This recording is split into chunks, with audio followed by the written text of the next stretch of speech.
Hello everybody, welcome back. Today as well we have got you another video. In this video I'll show you how you can change age on Cash App. But before that, please do make sure to like our video, subscribe our channel, and yes, without any further delay, let's get into it. So if in case you have added the wrong age, now you would like to change, so for that go ahead, open your Cash App first, make sure you're signed in, and now tap on this profile icon on top right. Then from this section, simply go ahead, scroll on to the bottom and tap on this option of support. And now from this section, you can simply go ahead, choose this option of chat given in the bottom section.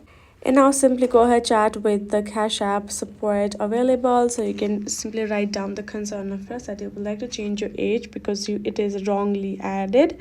And once you have provided, they will let you know what further you can do to change it. There is no direct way for you to simply change your age on Cash App as of today. This is the only method. Make sure to follow it along and you're good to go. So that is it, guys. I hope this video was helpful to you all. Thank you so much for watching, and yes, I'll see you guys in our next video.